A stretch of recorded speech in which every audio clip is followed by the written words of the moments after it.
Hello students, welcome back on my YouTube channel Fundamental of Physics. Yes, my name is Abhijit Pratap और आज मैं लौटा हूँ आपके बीच पॉलिनोमियल्स का lecture number 3 that will be based on graph of quadratic polynomial. Graph of quadratic polynomial. Graph of quadratic polynomial. तो इसके पहले हमने बात किया था कि क्वाड्रेटिक पॉलिनोमियल कैसा होता है आपका. For quadratic polynomial p x is equal to a x square plus b x plus c. और मैंने आपको बताया था कि कंडीशन क्या होता है, ए नॉट इक्वल टू ज़ीरो होता है, क्योंकि अगर ए इक्वल टू ज़ीरो हो गया तो फिर ये आपका क्वाड्रेटिक से लीनियर पॉलिनोमियल में चेंज हो जाएगा. अगर हम लोग ग्राफ की बात करें, इसकी ग्राफ जो है उसका जो शेप होता है ग्राफ का क्वाड्रेटिक पॉलिनोमियल के लिए वो होगा आपका पैराबोलिक. कुछ इस शेप का आपका, ये अगर x है, ये आपका y है, तो कुछ इस शेप का होगा आपका graph. This curve is known as parabola. ये ऊपर की तरफ भी हो सकता है या फिर ये आपका नीचे की तरफ भी हो सकता है. कुछ इस तरह सा ग्राफ बनता है आपका. तो ये आपका पैराबोला है. तो किसी भी क्वाड्रेटिक पॉलिनोमियल के लिए उसका ग्राफ जो होगा इक्वेशन का, पॉलिनोमियल के इक्वेशन का जो ग्राफ होगा वो कैसा होगा, आपका पैराबोलिक नेचर का होगा. अगर हम लोग बात करें तो इसके पहले हमने, इसके जस्ट प्रीवियस लेक्चर में हमने बात किया था कि जीरोज ऑफ पॉलिनोमियल. अगर आपने इसके पहले का लेक्चर नहीं देखा है तो प्लीज़ उसको पहले देखिए. उसमें हमने बात किया था कि किसी भी पॉलिनोमियल का ग्राफ एक्स एक्सिस पे जितनी बार भी कट करेगा या फिर इंटरसेक्ट करेगा, उस पॉलिनोमियल का नंबर ऑफ जीरोस उतना ही होगा. तो अगर हम लोग यहाँ पे बात करें, अगर इन दोनों केसेस की बात करें, तो ये ग्राफ है आपका, ये कहाँ कट कर रहा है, x1 एंड x2 पे. ये भी अगर बात करें तो कहाँ कट कर रहा है, x1 एंड x2 पे. तो इन दोनों के लिए नंबर ऑफ जीरोस जो है वो कितना हो जाएगा आपका, 2. For this number of zeros equal to 2. तो किसी भी क्वाड्रेटिक इक्वेशन के लिए मैक्सिमम नंबर ऑफ जीरो, या फिर उसको बोल सकते हैं कि एट मोस्ट जीरोस जो कितना होगा आपको, 2 होगा. आपको एट मोस्ट 2 हो सकता है, एक भी हो सकता है या फिर नहीं भी हो सकता है. ग्राफ के जरिए देख लेते हैं कंडीशन क्या है आपकी. केसेस की अगर बात करें हम लोग, तो ये पहला केस था आपका. ग्राफ जो है ये एक्स एक्सिस, ये वाई एक्सिस. ग्राफ आपका कुछ इस तरह से हो सकता है, या फिर एक्स एंड वाई ग्राफ कुछ इस तरह से हो सकता है, उल्टा आपका. एक्स, ये जो ग्राफ है एक्स एक्सिस को 2 पॉइंट पे कट किया, x1 एंड x2. यहाँ भी x1 एंड x2. तो अगर इस केस में अगर बात करें हम लोग, तो नंबर ऑफ जीरो कितना हो सकता है आपका, 2. कितना होगा, हो नहीं सकता है. नंबर ऑफ जीरोस कितने हैं, 2. अगर हम लोग सेकेंड केस की बात करें, केस 2 की अगर बात करें हम लोग, तो ग्राफ आपका कुछ इस तरह से हो सकता है.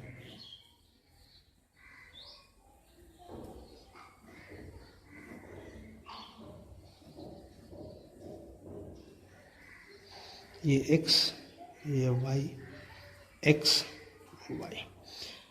कट इंटरसेक्ट कहाँ किया, x1 पे, यहाँ पे कहाँ किया, x1. तो इस केस में नंबर ऑफ जीरोस कितने होंगे, number of zeros equal to number of points at which the graph intersect the x axis. x, ये जो ग्राफ है पैराबोला का या फिर क्वाड्रेटिक पॉलिनोमियल का, कहाँ इंटरसेक्ट किया इसने, एक ही पॉइंट पे इंटरसेक्ट कर रहा है, इसलिए नंबर ऑफ जीरो क्या हो जाएगा आपका, 1 हो जाएगा. और एक केस क्या होगा आपका, केस लास्ट केस 3.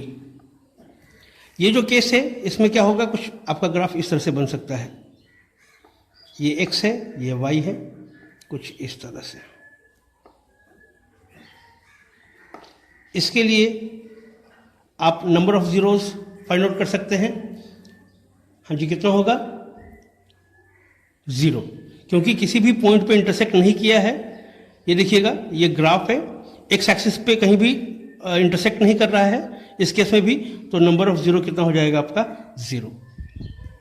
तो ये है आपका। तो अगर हम लोग बात करेंगे तो क्वाड्रेट, आप एक नोट कर लीजिए, आप एक नोट बना लीजिए, नोट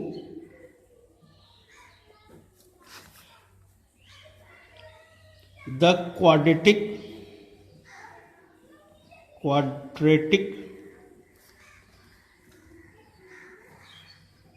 polynomial has at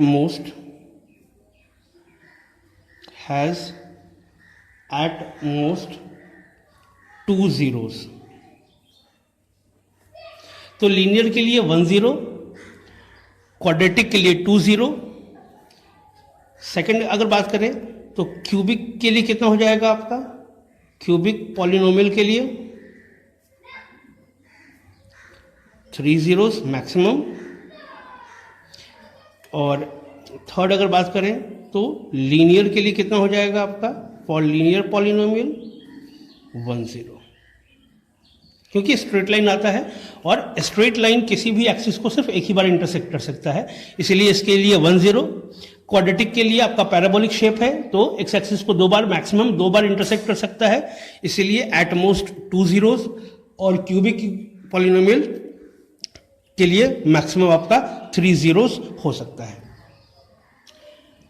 इसी के बेसिस पे आप बना सकते हैं एक्सरसाइज 2.1।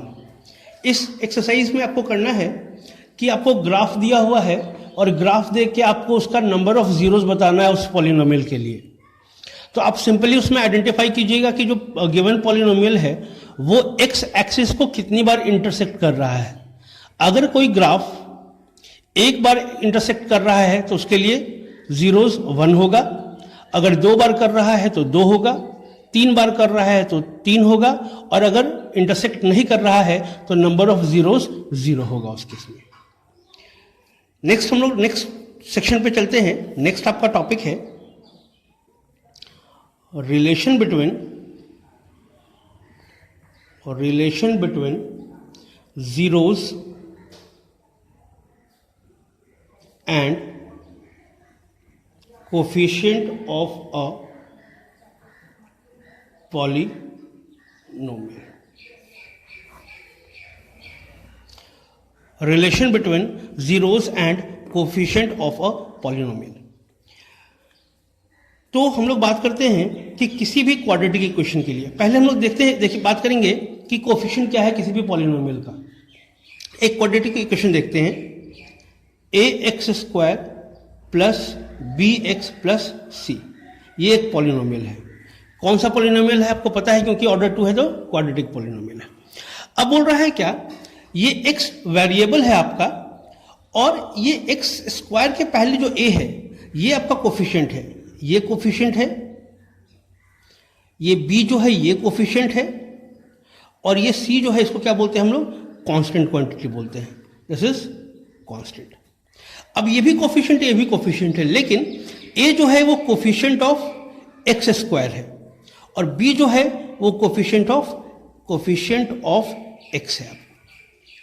तो अगर हम लोग बात करें तो ax² plus bx plus c एक क्वाड्रेटिक पॉलिनोमियल है जिसमें a जो है वो कोफिशिएंट है x² का, b is coefficient of x and the third quantity c is a constant, inconstant. Example 3x² plus 7x plus 6, question number 1। Question number 2 is 5/7 x² minus 2x plus 9। इसमें आपको identify करना है polynomial of x² x and a constant. Try कीजिए इसको, video को pause कीजिएगा और इसको ट्राई कीजिए। चलिए हो गया। अब देखिए अगर हम लोग बात करेंगे तो x² का कोफिशिएंट 3 होना चाहिए, तो एक्स स्क्वायर का कोफिशिएंट कितना है 3, एक्स का कोफिशिएंट कितना हो जाएगा, इसके जस्ट आगे वाला टर्म कितना 7, एंड कांस्टेंट जो टर्म है वो क्या है आपको 6। उसी तरह से सेकंड की अगर बात करें तो इसके लिए एक्स स्क्वायर का कोफिशिएंट क्या 5/7, सो 5/7। एक्स का कोफिशिएंट कितना 2, बट उसके पहले क्या है आपका नेगेटिव साइन है, बट अगर स्टैंडर्ड की बात करें तो यहाँ पे क्या है आपका पॉजिटिव साइन है, तो यहाँ पे प्लस होना चाहिए था, इसलिए कोफिशिएंट कितना हो जाएगा आपको -2, एंड कांस्टेंट जो है वो कितना है 9। तो अब कांस्टेंट पहचानने में कोई दिक्कत नहीं है। चलिए अब हम लोग आते हैं, अब रिलेशन क्या बोलता है कि कोई पॉलिनोमियल है, फॉर पॉलिनोमियल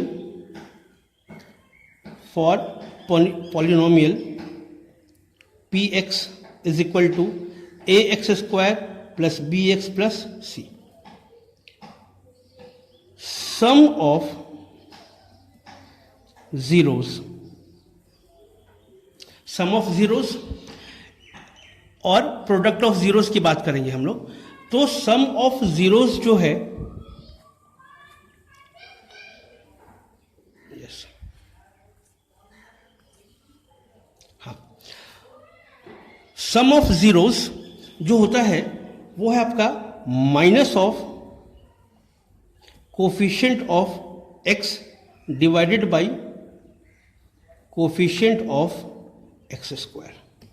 सो नेगेटिव है तो पहले नेगेटिव, कोफिशिएंट ऑफ एक्स क्या है आपका ऊपर वाले इक्वेशन में b, so b, coefficient of x square क्या है आपका a, so here is a। Similarly product of zeros is equal to coefficient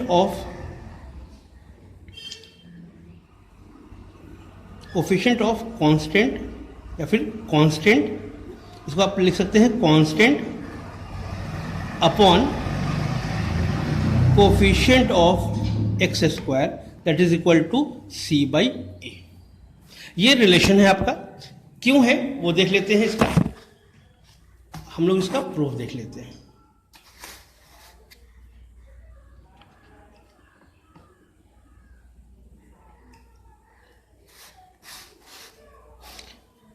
Proof.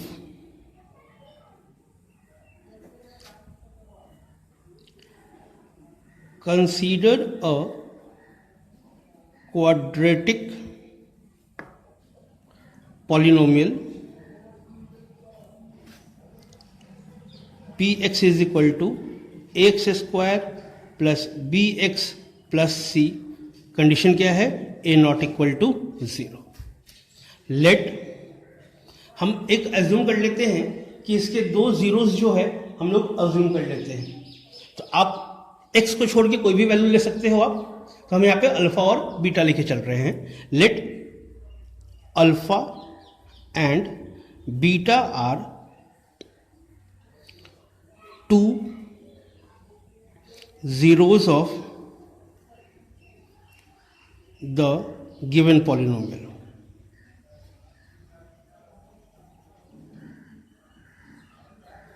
Alpha और बीटा जो है वो दो जीरो है किसका, गिवन पॉलिनोमियल का। क्योंकि क्वाड्रेटिक पॉलिनोमियल है इसलिए सिर्फ मैक्सिमम दो ही जीरोस हो सकते हैं, दो से ज्यादा जीरो पॉसिबल नहीं है इसके लिए। तो आपको याद होगा लास्ट लेक्चर में हमने बात किया था कि जीरोस वो वैल्यू है किसी भी पॉलिनोमियल का जिसपे पूरे पॉलिनोमियल का वैल्यू कितना आता है, आपका जीरो आता है। तो अगर हम लोग बात करें तो फैक्टर्स कितना होगा आपका इसका, अगर अल्फा और बीटा अगर जीरो है then factors of polynomials. Class 9th में जो है, इन क्लास 9th आपने फैक्टर मेथड से आप इसका पॉलिनोमियल का फैक्टर निकालना सीखा था आपने, फैक्टराइज करके उसका। तो अगर हम लोग बात करेंगे तो फैक्टर्स कितना होगा, अगर अल्फा और बीटा उसका जीरो है तो फैक्टर कितना होगा, x minus alpha and x minus beta. तो आपका इसका जो फैक्टर है x माइनस अल्फा हो जाएगा और x माइनस बीटा हो जाएगा, क्योंकि अगर इसको इक्वल टू जीरो कर देंगे हम लोग, अगर x minus alpha equal to zero कीजिएगा, अगर मान लेते हैं हम लोग यहाँ कि अगर x minus alpha equal to zero कर दे, क्योंकि जीरो है ये, so x is equal to कितना हो जाएगा alpha. Similarly x minus beta is equal to zero है, इसलिए x इज इक्वल टू कितना हो जाएगा आपका बीटा हो जाएगा। अब आप जो क्वाड्रेटिक पॉलिनोमियल है इन टर्म्स ऑफ फैक्टर्स लिख लीजिए इसको। तो in terms of factor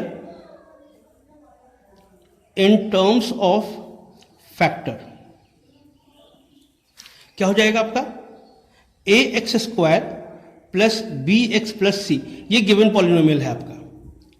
in terms of factor लिख रहे हैं हम लोग, तो क्या करते हैं अपने मन से एक आर्बिट्री कांस्टेंट ले लेते हैं, क्योंकि पॉलिनोमियल जो है आपका, ये जो गिवन पॉलिनोमियल है वो डायरेक्टली प्रोपोर्शनल होगा किसके, आपको फैक्टर्स के।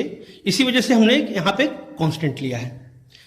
तो ये क्या हो जाएगा आपका in terms of x minus alpha into x minus beta. जब इसको जब ब्रेक करेंगे तो इसके इक्वल होना चाहिए, ब्रेक कर लीजिए इसको आप, is equal to k x into x x square, then minus alpha into x minus alpha into x, फिर x इंटू इतना, so minus beta into x and minus minus this is plus alpha into beta. फिर ये bracket open कर लीजिए और x को collect कर लीजिए।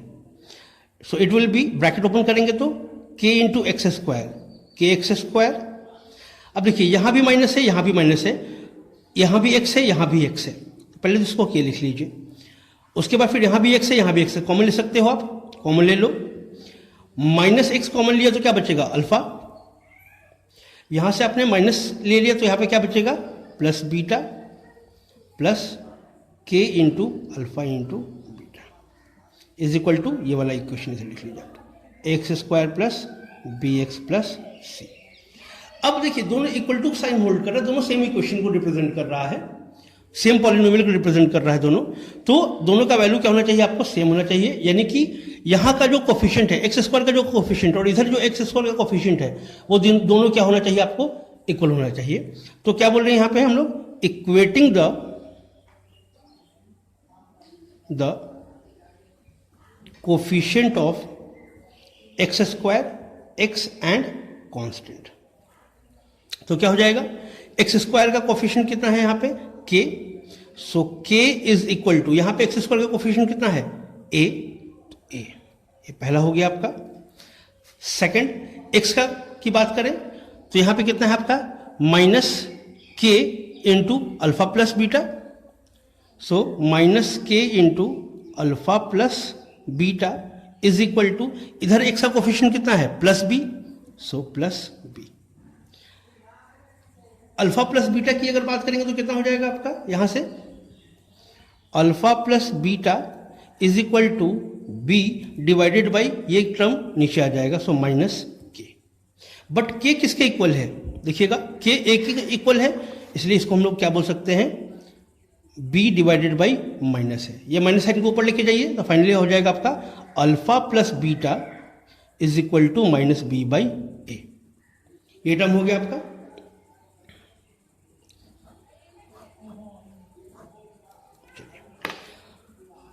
इसको अब देखिएगा, ये निगेटिव है तो निगेटिव छोड़ दीजिए।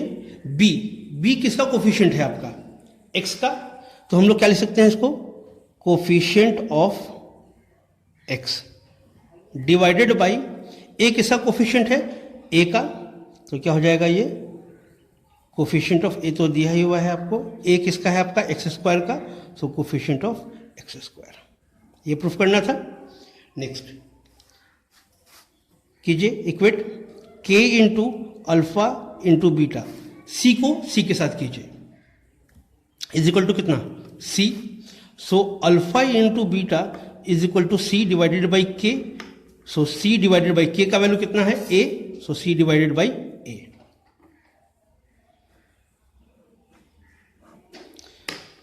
सी क्या था आपका कांस्टेंट है, ए क्या है आपका कोफिशिएंट ऑफ एक्स स्क्वायर, ये प्रूफ करना था आपको। ये प्रूफ हो गया आपका कि ये आपका रिलेशन है आपका सम और प्रोडक्ट ऑफ जीरोस और coefficient of x square x के साथ। इसके बेसिस पे आपका एक्सरसाइज 2 हो जाएगा। सो नेक्स्ट लेक्चर में हम लोग कुछ क्वेश्चंस करेंगे एक्सरसाइज 2 के। अगर कुछ प्रॉब्लम अगर होती है तो आप कमेंट कर सकते हैं मुझे। तब तक के लिए थैंक यू।